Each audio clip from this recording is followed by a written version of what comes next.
How much time are you working on mastering the craft or creating content?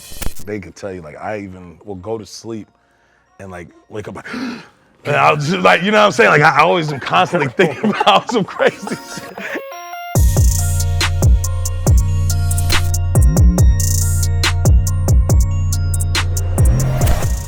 Dog. What's up, man? What's going on? How you living? Everything good? Thanks for coming. Sir. Yes, sir. What's good? Nice to meet y'all boys, man. Yeah. Definitely. Yo, every episode, they bring a new car for the talent. Okay. So today we got this one for you. What you thinking of it? Oh man, it's mine. Yeah, man, that's a new Camry right there for you. I appreciate that. Thank you, man. Yeah, they think highly of you. That's All these solid. parts. That's solid, man. You know. Appreciate that, brother. What's this? Oh, shit. Oh, nah, I think this one's this one. Yeah, that's the one. That's the one. That's the one. That's the car. Bring that out, man. Druski here, man. Come on. Yeah, man. See, this is what I need. Why you pull up in that? We told Diddy cut the check. Ah, man. Token our appreciation. Oh my gosh, thank y'all. That's man. how Druski needs to come out. Yeah. All right, So perfect. I'm gonna take all these home. I'm still gonna flip that though. We're gonna turn on this one. I'm still gonna flip that one.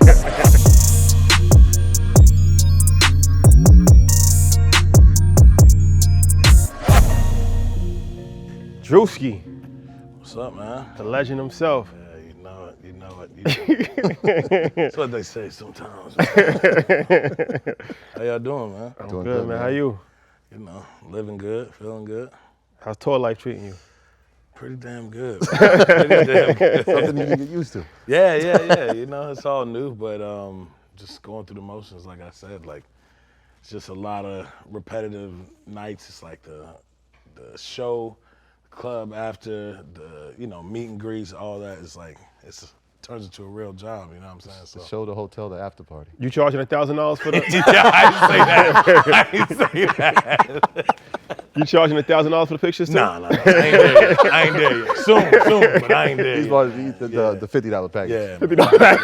It's different, a little different, man. He's Chris Brown, a sex symbol, man. But I like to look at myself as the same, but it's levels to this.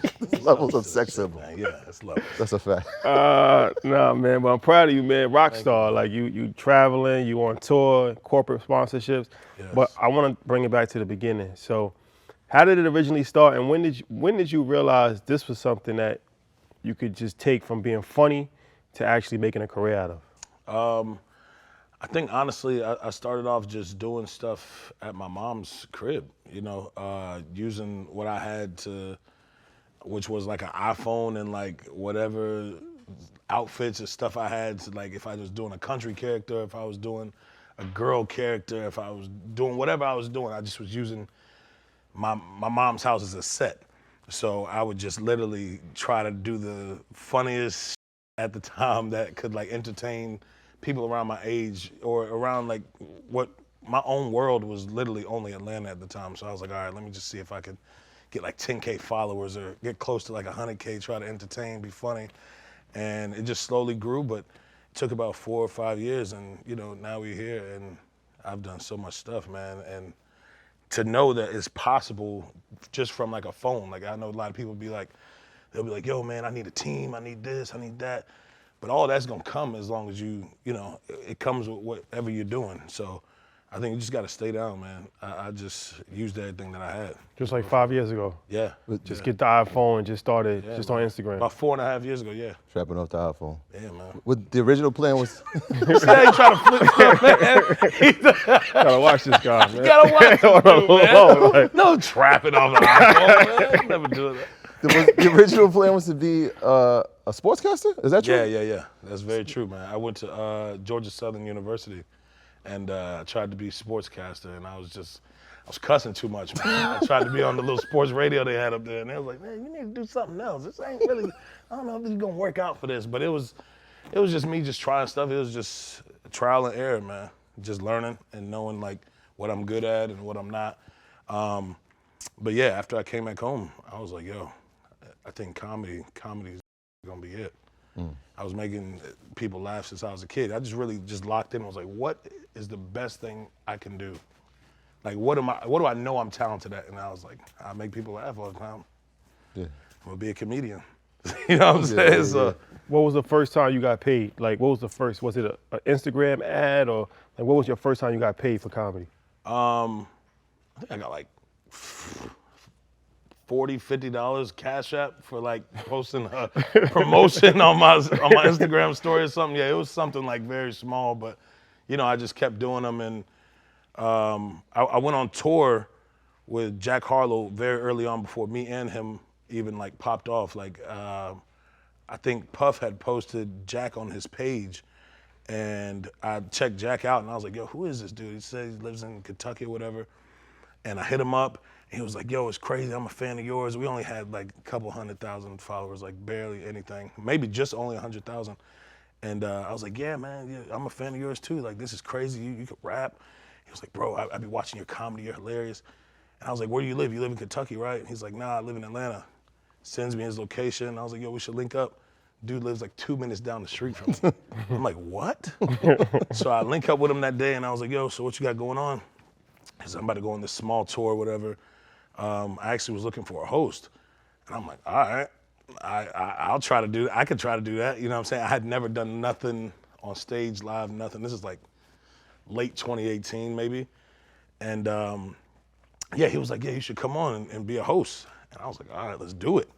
Go on the road with him by myself and like his small crew. We were like tight in the bus, like maybe like 10, 12 of us in this little tiny bus, you know what I'm saying?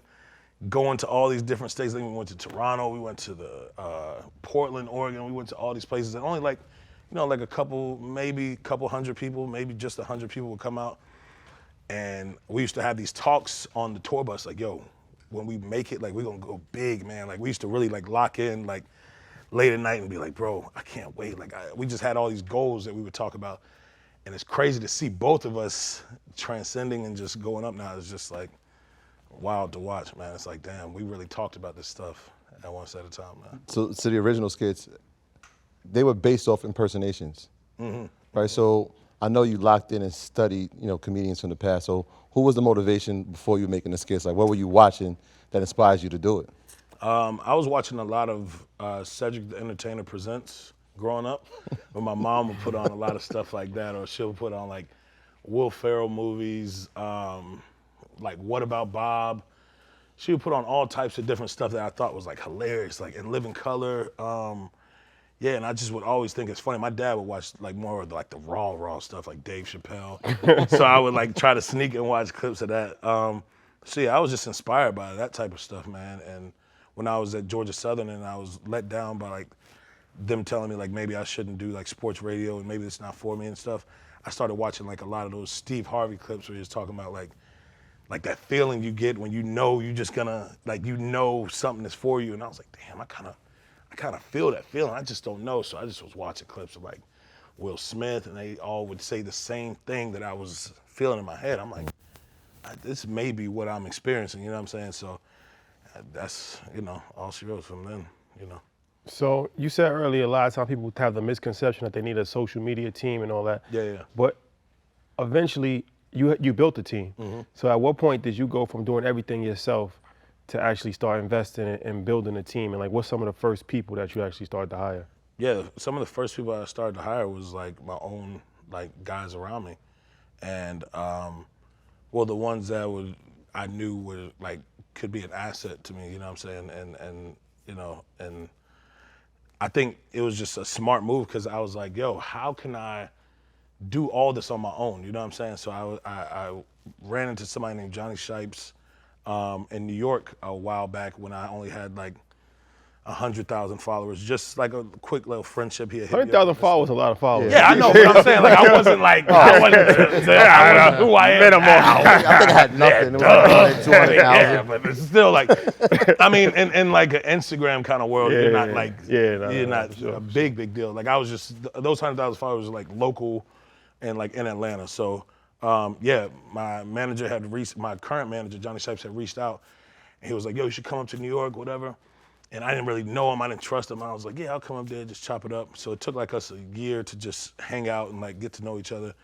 And all these deals started to come through. I remember Drake had hit me up and was like, yo, you should be a part of this Laugh Now, Cry Later video.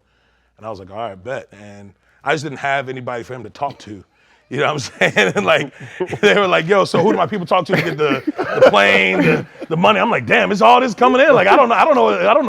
Call my mom. Yeah, call my mom. Like, you know what I'm saying? Like, Wait, we can't just breeze. He just randomly called you? Like, how does that happen? How'd you? yeah, no.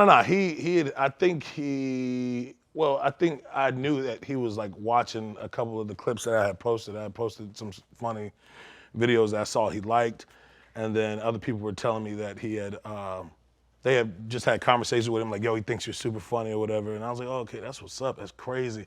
And he DM'd me and then asked me where I was at, you know, and like, would I be available to be in a big video that he was about to shoot? And it was crazy, man. But yeah, I think that was like the first day I was like, all right, Johnny Shipes is gonna be my man. You know what I'm saying? Like, cause I don't have anybody else that I trust. And I was like, yeah, I really trust this dude. He does a lot of good business. He found Nipsey Hussle, and I was like, okay, let's do this. You know what I'm saying? And from then, I brought like a couple of my boys, Chauncey and Solo, with me up there, and I started to notice what they were good at. You know, Chauncey being a very creative and funny person, and that can write comedy and is like a genius. You know what I'm saying? So hired him to be on my team. Hired Solo. He was like super on point to be my day-to-day. So like these are like my real friends I grew up with, you know? So yeah, them and then Johnny just running like the business side. Yeah, that's just how it started, you know? And that's how like the team just started developing. But yeah, I think you always gotta invest in yourself. That was my first investment, was investing into my own team, yeah. So that takes time, right? Yeah, it takes time. That's what I was saying. Like a lot of people think to make it, oh, I gotta have this team. No, you don't need that from jump. That comes with everything that you're doing, you know what I'm saying? Yeah, so even in order to invest in yourself, you have to actually acquire money. Yeah. Right? And so you were able to leverage your social media presence to do that. And we see a lot of social media comedians. Yeah. And they can't figure out how to monetize. Yeah. And so that's a process in itself. But I want to talk about the creative process, right? Because you have to, I mean, I'm imagining you're writing these skits and you're creating them and you're producing them. So what was that creative process like for you? And then how did you turn it into something like, all right, I can monetize? I like real life, like comedy. So I think the biggest thing for me with creating like some of the content that I create is like going through things. So I don't like to be in places where I'm too like sheltered or can't experience real life emotion, or like, I like to be around like real shit. We going to the hood, you know what I'm saying? If we going to this white college party, let's go. I want to experience it. Like, I want to see this stuff. So as I'm just like a big person that just, I'm like a people watcher, you know what I'm saying? So I just always like study like people's like movements, how conversation goes, you know, like eye contact, just stuff like that. And I just pick up stuff easily, like really quick. And I can like copy that same like behavior, you know what I'm saying? So I just always thought it was funny that I could do stuff like that. And so yeah, just experiencing real life is like the best way to do comedy for me. That's how I feel about it. So how's the transition been from starting on Instagram, but now actually performing in front of 20,000 people on like, that's kind of a mix, because that's interesting, because it's not even like that stand-up comedy. That's almost like a performance. Yeah. So how has that transition been for you? It's not easy. I think that's another trial and error thing that we had to go through. I'm glad I started early, even going on the road with Jack and not having too many fans being out there. Just in front of just 100 people, you know what I'm saying? But I go out in front of all these people. But yeah, I also hosted J. Cole's tour. That was another learning experience.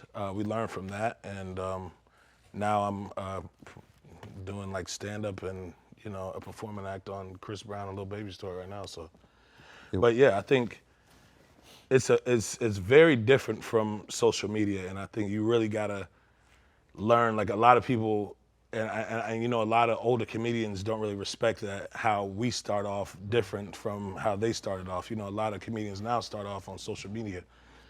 A lot of comedians then start off on the stage and then you get on screen. So it's like complete opposite effect now. But I think I've been able to, you know, balance the right thing. I've talked to a lot of the OGs in comedy, and they've given me like good tips on like just how to handle all this, you know.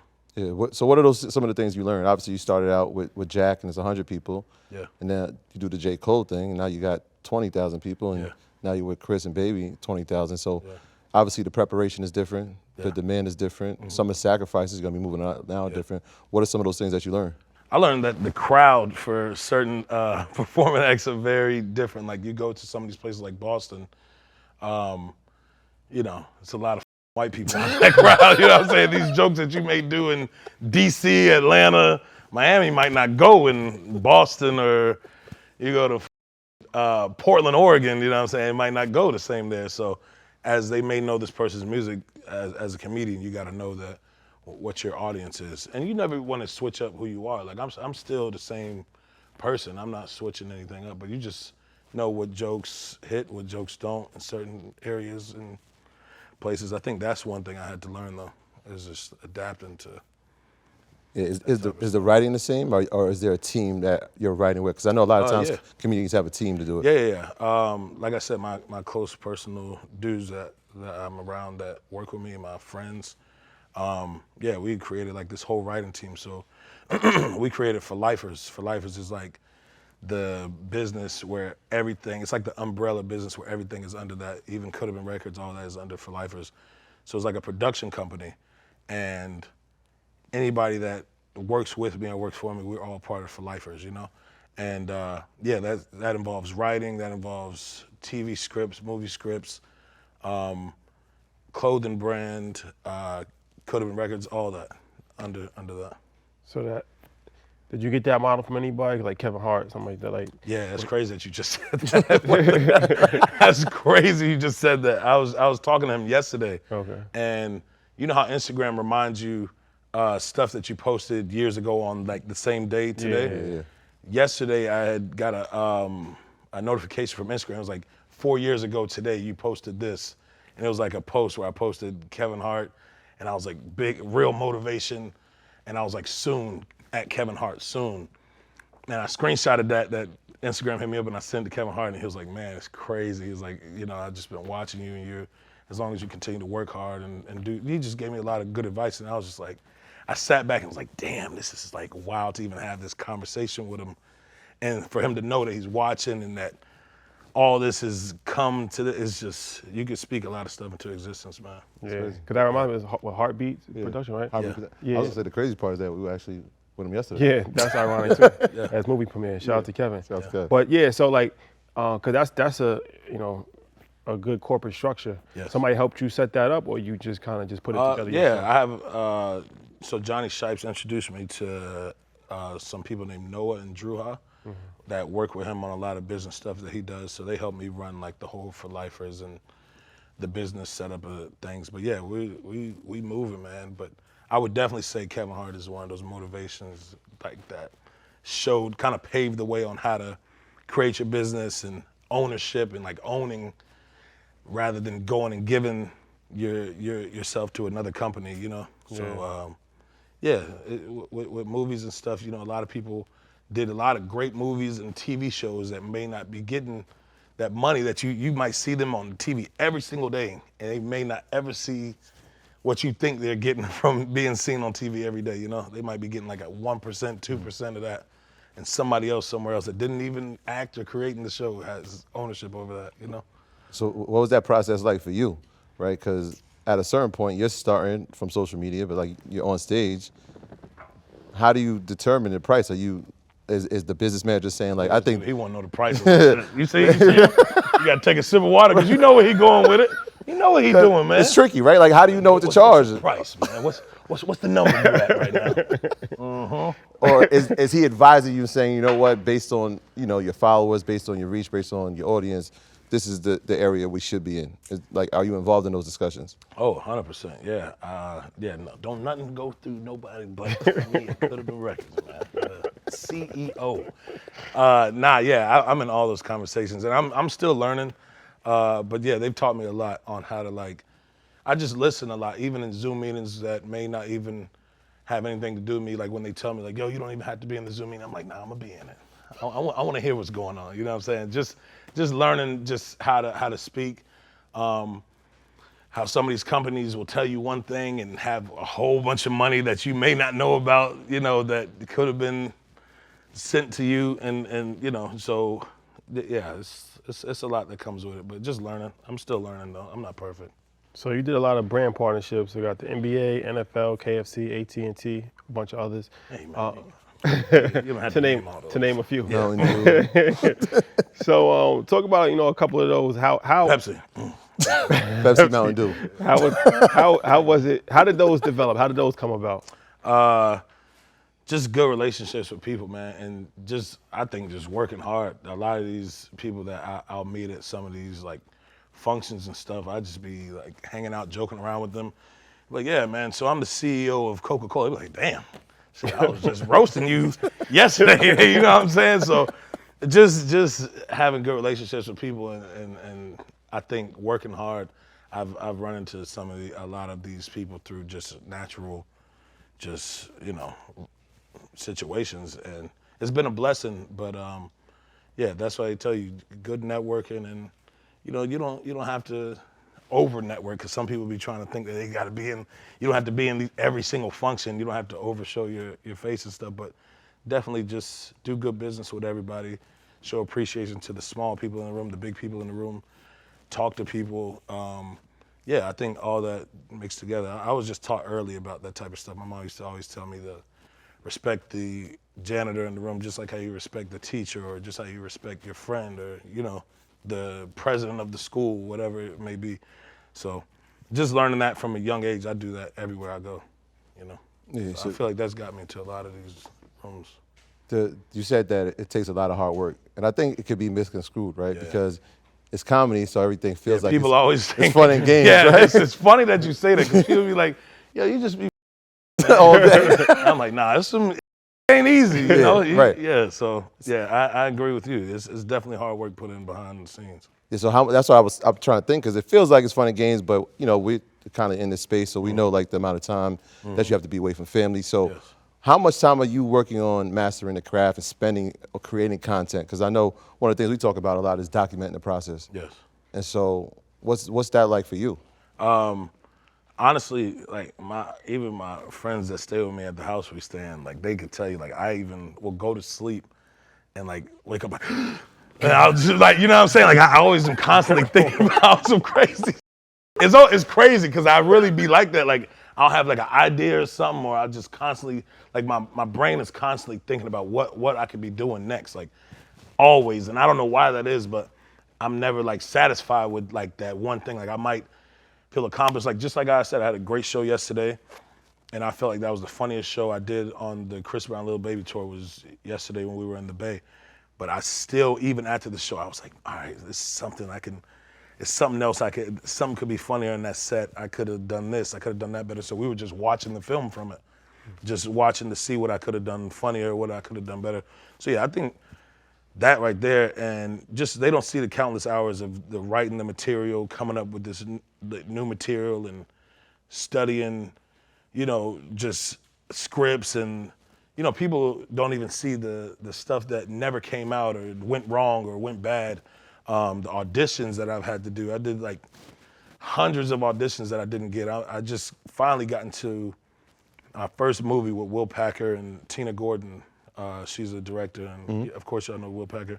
Yeah, with Chloe Bailey, we're doing Praise This? Yeah, Praise This. We're doing Yeah. Praise This. So it's a pretty big movie, man, and I think, yeah, it's gonna be great. But yeah, after all those auditions, I get the role that I didn't even audition for. But yeah, so like, just still it's always a process, and it never stops. So when people be like, we know you just be bull. It's really like, bro, this is like a grind. Like you really always have to. It's always something going on, and you kind of never just want to get overshadowed by stuff. Like I think you talk to some people that don't really like respect you in the business, and these deals will sometimes be thrown at you. You'd be like, damn, they really like tried to lowball me right there. And you might talk to one of your colleagues or somebody else in the same comedy space, and you see how much they might have got for that. You're like, oh, okay, I see how y'all doing me. But it's just learning, Yeah. Yeah. So could have been records. Yes. Talk about that. Take a sip of water. The CEO is here. Well. Nah, Could have been records is, man, it's come a long Hey, man. That was something I started as just like a talent show on Instagram, man. I had like a couple thousand people on there, maybe just a couple hundred starting out. I didn't have too many people, and people were just coming on there just doing random stuff. And then I started calling it Could Have Been because it was a lot of people that just sucked. I'm like, God, could have been something. You know, it could have happened, but, you know. But yeah, I even started, I own a football team called Should Have Been Stars. A lot of piss poor talent on there. You know, they're not the best athletes, but they're all right.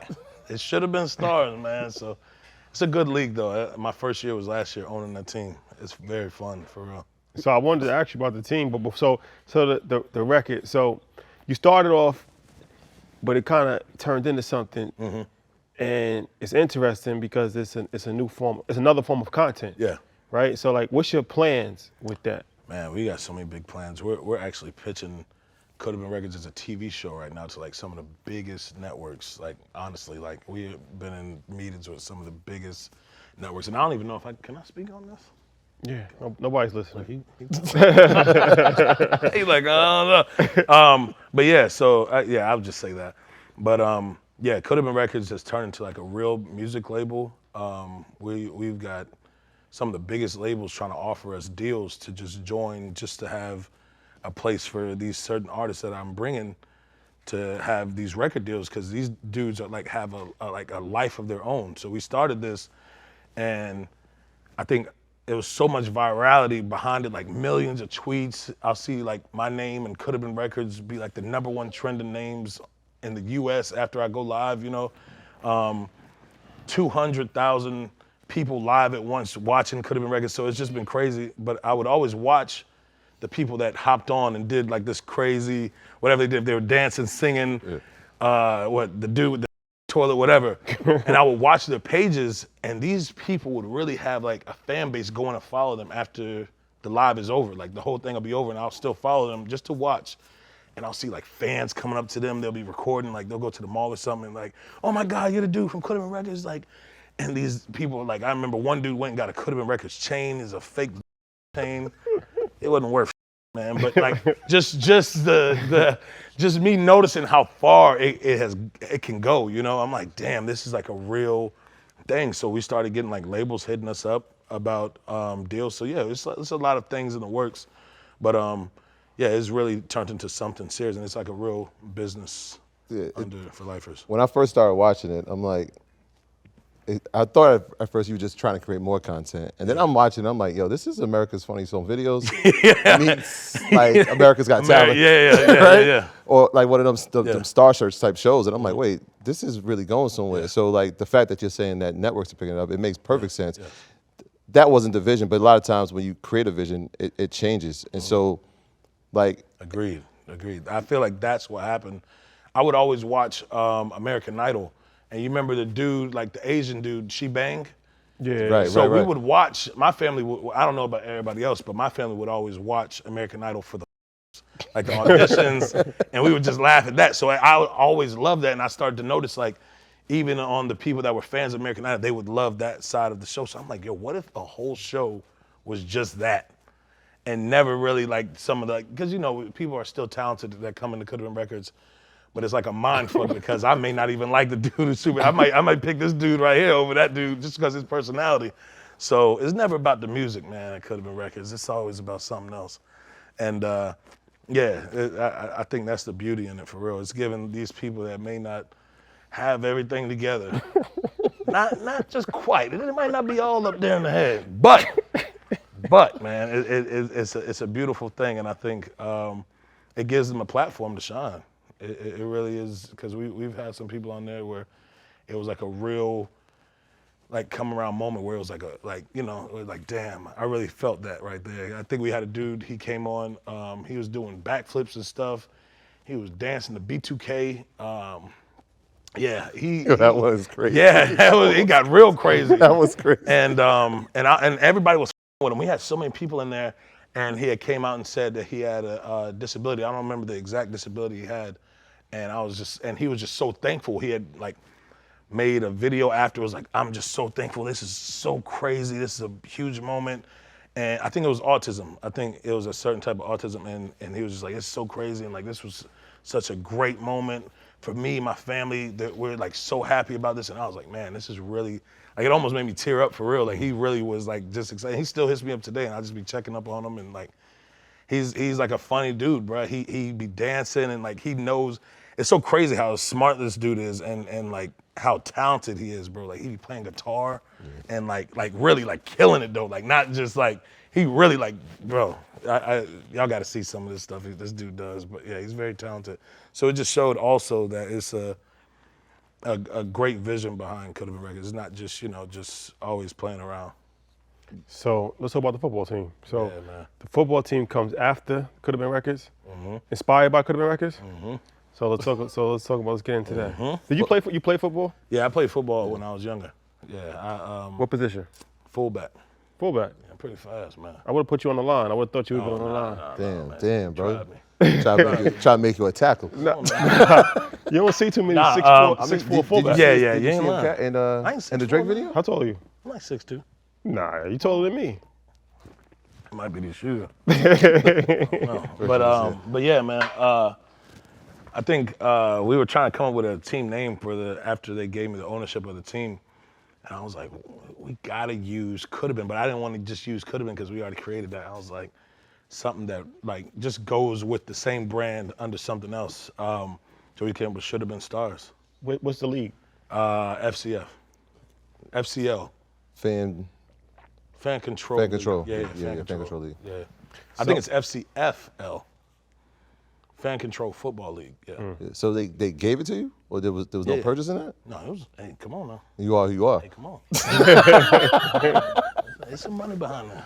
So, but even No, that, but it's not even it's the money. It ain't always about the money, man. You always got to have equity in something. that's the key. So it ain't about just the money that they give it to you up front. Yeah. So yeah, it is definitely a good deal that we got going on over there. Yeah, it makes sense. They, Yes. you know, you have a brand. You can Yes. leverage your brand. So I'd like but is there talent on the team? Should have been time. Should have been. Yeah. We had some players. They all right. Weekend Warriors should have been. Yeah. I was out there with them. I was trying to get them right, man. But that's one of those things. They all It right. should have been. So even that process, right? Could have been, should have been. These are synonymous with you. Was trademarking something that you had to learn about, or was somebody advising you like, hey, every time you have an idea, please don't say it. Let's trademark it before. Is that something you had to learn? Nah, because my dad used to nail this stuff into my head when I was younger, bro. Like everything, like he would always make me think about like the most far-fetched, like early on. Like I'm like 7, and he's like, what do you want to do with your life? Don't say football or sports. And I'm like, what the f***? I just want to play NFL football. Like I don't give a f***. Like, you know what I'm saying? But he would pressure us, like, and so I started like looking up shit that made money. I was like, I want to be a lawyer. And I'm thinking he's just gonna shut up. He's like, what type of lawyer? You know, there's hundreds of different lawyers. There's a lot of lawyers. What type of? So it would be to the point where like he drills it so hard, you're sitting there crying. You're like, man, I don't want to do anything. So yeah, he just is always. He was one of those people that would teach us about stuff early on, about everything, and that a lot of stuck now later in life that I remember these speeches about that I didn't like. I thought I didn't care about, but now it all makes sense, you know. So yeah, it's stuff that just stuck with me. So let's talk about the merch.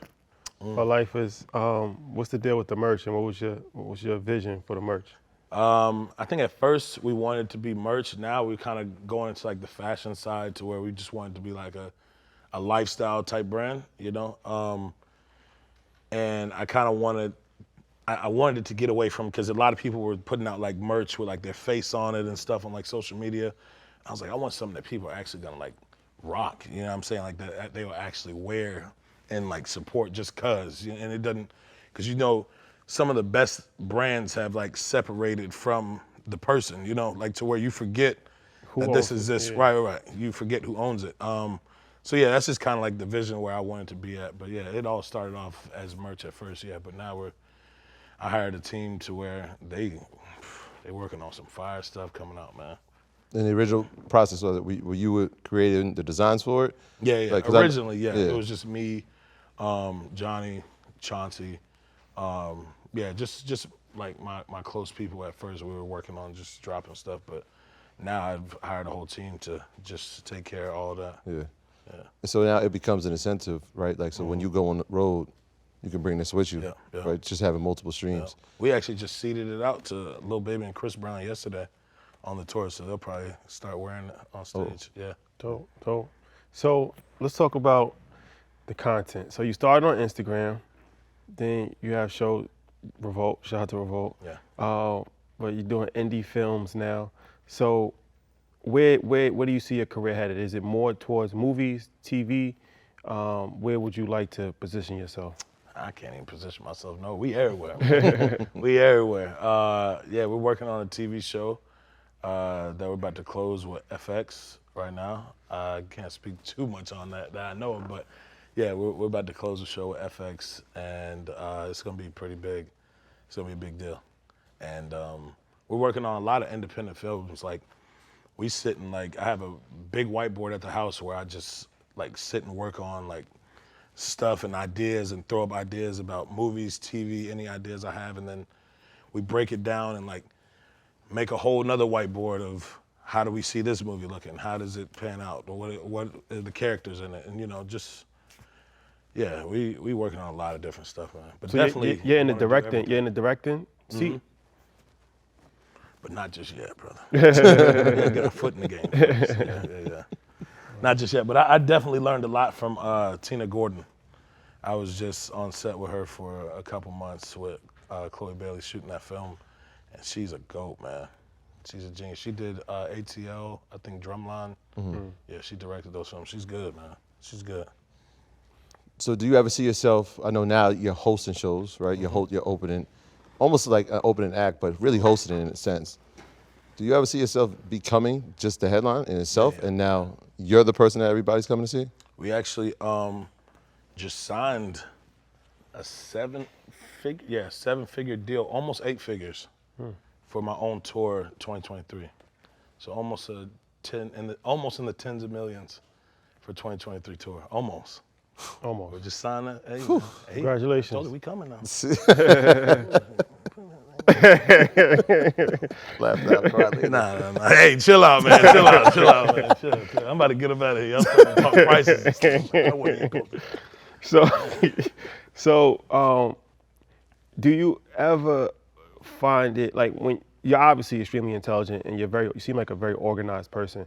So in meetings, is it always reciprocated that way, or since you're a comedian, do you think people kind of lead with laughter sometimes? And does that bother you, or are you okay with that? I'm okay with it, because I even in the meetings that we have, I tend to make people laugh regardless. But when we talk about business, it's all serious, I think. But yeah, I like it to be like a calm feeling, even if we're negotiating something with another company or another brand deal or something. I like to make everybody laugh. But when we're talking about money, hey, look, hey, man. Shades going on. Yeah, shades going on. Get serious, man. But yeah, it doesn't bother me, though. No. What's your advice for, because like Troy said earlier, there is a lot of, you kind of broke the mold, but there's a lot of Instagram comics who've reached a high level of success on Instagram, but still trying to figure out how they can actually make money from their talent. What would be your advice to somebody that's on Instagram, just trying to figure out the business side of it? I would honestly say invest in yourself, man. A lot of people are scared to take whatever money they made and they try to go and get, clothes or jewelry or, just a lot of different stuff. I say invest everything into yourself, man. Try to, if you need anything, if you need a camera, if you want to start doing something, just invest into yourself. Because if you're already there, you have the means, you know what I'm saying? And even if it's not money, you can literally use whatever you have around you. I know some of the biggest, this dude named Cole Bennett, he's a director, and he has he got offered $100 million or $200 million for his company, Lyrical Lemonade. So he's doing big. So he has cameras and all this different stuff, some of the best cameras in the game. But he insists on using an iPhone to shoot his music videos now, just to prove to people who who aren't doing this stuff that, yo, you can use your own stuff. So I'd say the same thing, even if you don't have the money to invest in yourself at the time, use your iPhone, bro. I use my iPhone, I use my mom's house. I was flipping couches upside down to get that high angle of myself. You know what I'm saying? I had a skit where I was acting like I was being interrogated, and I wanted the camera angle to be in like the corner of the room, like a police camera investigation camera. And I like flipped the sofa, put the phone all the way up there, tried to make it tilt down a little, you know what I'm saying? Use the pillow. Just like, yeah, bro, I was using everything. It's possible, man. It's possible. So as you know, 8-figure deals. Hey, chill. Right? Almost. So we hear a lot of stories of, especially entertainers, athletes, they get large sums of money and then they squander it because they don't have a foundation in financial fluency or financial literacy. And so I wonder, are there opportunities that you're seeing outside of entertainment for yourself? Are you investing in real estate? Are you investing in the market? Or are those opportunities being brought to you, or are you being educated on them? Yeah, I'm definitely being educated. I have I hired a financial team just to make sure I don't make any big mistakes with just overly spending or making sure. They like create these diagrams where they show me how much you spent here. Do you want to do this? Like, and he also teaches me about like what I should invest in. Not saying I have to, but he'll be like, if you do this, this could happen, and this could happen. If you want to do Bitcoin, if you want to do crypto, if you want to do whatever, this could happen, this could happen. And just showing me about, you know, real estate and everything. So I haven't made the big jump yet to do that, but I'm still like learning about everything. But that's exactly what I want to do. I want my money to make money, man. I don't want to, we ain't trying to work forever, you know? Yeah, you work for the money, money got to work for you. Yeah. So. Is the goal to have other comedians under your umbrella? Yeah, for sure. I love the way Eddie Murphy and like how they did like the movie Life and like how they all came together, even though all of them might not have been seeing eye to eye, but they all came together. Cause you know, comedy is one of those things where it's like super competitive and it's real spicy in comedy. Like you this person, but it's like, and me personally, I don't move like that. I want everybody to come together. It's a competition, but it's still like, I love other comedians because they can make me laugh. But yeah, it's like, it's spicy in comedy, man. But I love the way they brought the movie Life together and how they did that. I would definitely want to do a movie like that. If we had to do that, let's just say in SH, you know, they had the Kings of Comedy. Mm-hmm. If you could do it, who you bringing? Who are the other 3 people you bringing? Hey, now. Hot seat. Hey, now. Hey, now. I mean, you don't disrespect anybody, but it's a new generation. See what they asking up here? Oh, man. I don't want to leave nobody out, man. It's kind of like... that's political. Yeah, that's political. I don't like answering that question because it just... Oh, my God. Who are some of your favorite from the new generation? DC Young Fly. He's definitely up there. I like this young dude that he just be wilding out. MK Slat. Y'all ever heard about him? Nah, I ain't growing up on him, bro. He's on Instagram. He's just wild. He's like, I can't even describe like his energy. His energy is kind of like who's the dude who did The Mask? Jim Carrey. Jim Carrey. Jim Carrey. Bro, he's like insane like that. Do you stay up to date with new comics to kind of know what's relevant, or are you just on your own zone when it comes to creating? You don't want to get influenced by other people? Yeah, I don't like to watch too much of somebody because it does rub off if you study somebody too hard. I like to do my own thing, and I like collabing with other comedians too. You know, it's always fun to bring your minds together. You know. Yeah. I'm trying to even think now, where would you watch comedy? I know when Instagram. That's the only place now to consume it. Mm-hmm. So obviously you did Instagram, but then you But there's also, you know, like Wildin' Out. Yeah, Wildin' Out. I was gonna say Wildin' Out is one of those platforms. YouTube, you got 85 South. Yeah, I was about to say 85 South, all of them. Are you, and have you gone into the comedy circuit? Like you're doing comedy, the Laugh Factory or the comedy, like? Oh no, I haven't gone into that comedy circuit yet, no. Not yet? Not yet. I want to though. Yeah. I want to. That'll be a vibe. Yeah, that's what because a lot of people, when they're trying to create new material, the first place they do, it's almost like how you were hosting in front of 100 people. It was like, let me test this out, let's see if it works before I go to the big stage. And so I know that's one of the patterns that, even like when Nick Cannon was talking to us, he said that he would use that, and Kevin definitely does that. And even Dave Chappelle. How you feel about Nick Cannon comedy? His comedy? Yeah. I think he's super talented. No, I said how you comedy. No, we try to do that. I don't know if I consider Nick a comedian. I look at him as more as a bushman that curates. Agreed. What made you ask that question? You see how you try to do me. Shout out to Nick Cannon. Nick is a good guy, man. So let me ask you this. The name of the show is Assets Over Liabilities, right? Yeah. So what is the best asset that you've purchased? What's the best use of your money so far? And what's one thing that you spent money on where you thought about it like, damn, why did I do this? Probably should have done that one. Yeah. The best thing I spent money on was investing into my own team. The thing that I've spent too much money on is probably like Airbnbs and like flying. Bro, it is insane, like for real. But I mean, it's all back to the business though. It goes back to the business expenses because anytime we get an Airbnb, it's has to do something with making money. You know what I'm saying? Right-off. For that week or whatever. Yeah. So, but yeah, I spent a lot of money on that and taxes last year. Learn about that. That was my first year paying taxes, like real level, taxes. yeah, you know what I'm saying? On that level, and that. How was that for you? Like you like call your accountant Because like you spend it and you like, oh, okay, I'm good, man. Like I still got this amount. I'm like, all right. I'm scrolling. I'm like, oh, we good, man. Like They hit me with that. let's figure it out. Call your accountant. Boy. Yeah, you like that's somebody's social security or that's my tax bill. Redo. Yeah, they're not bull. And it's crazy because they don't care if you already spent it. Yeah. Oh, nah. Yeah. But that's what people don't fully understand either, because it's like the most people, they work a regular job and the taxes get taken out of their paycheck. Yeah. But it's like in our world, or like, you Way different. you don't get taxed.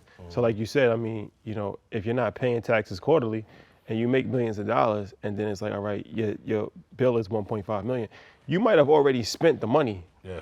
And you don't necessarily have 1 point, so it's like that. So people don't understand how entertainers can fall into tax trouble, but it's really not that difficult, especially if you're not fully educated on like, save your money, save this every time. You're not really thinking about it. Damn, I just thought of another comedian's name that I left out. Damn. See, that's why I didn't want to answer that, man. Who's the other one? Country Wayne. Oh, Country yeah, Wayne, yeah, shout out yeah, to him. Country He's Wayne. another one that's killing it on the business side, Absolutely. making a bunch of money on Facebook. So now that you've obviously the tax bill was what it was. Yeah. In a sense, you become the breadwinner of the family. I want to talk about the power of no. What's that like, right? You're now the CEO of the family, and everybody's looking at you like, I know you can help me. Yeah. I know you can. So how do you deal with that? Yeah, that's one of those hard things, man. But currently, I look out though. I haven't gotten to that point of saying, like, no, like, yet. But nobody has asked for like a big amount yet. You know what I'm saying? But I know as I grow, people start asking. We heard about that deal. Yeah, it's stupid. And everybody's expenses just get more expensive. I haven't really said no to any family, friends, anything like that yet. I try to help out everybody, but yeah, like I said, after this interview, I shouldn't have said the figures. But yeah, I try to take care of everybody. I appreciate you, bro. Anything that you want to make people aware of, like what's next? What's your 5-10 year vision for yourself and for your company? We gonna be the biggest company running these films and TV soon, man, for sure. Y'all look out for lifers. For lifers. For lifers, man. For lifers. And praise him. Yeah. That's next. Praise this. Praise this. Praise him and this. So you on a gospel? You on a gospel tour? Oh, we gotta praise him and praise this. Praise God. I appreciate you, bro. Thank you. y'all, man. Y'all are dope, man. Thank Appreciate y'all, you, for man. real. Thanks for coming. That's a wrap for Druski, ladies and gentlemen. Yes.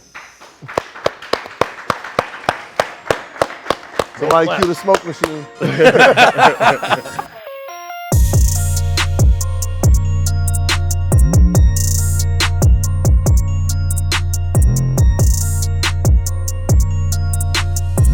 Hey, it's Troy and Rashad from Assets Over Liabilities.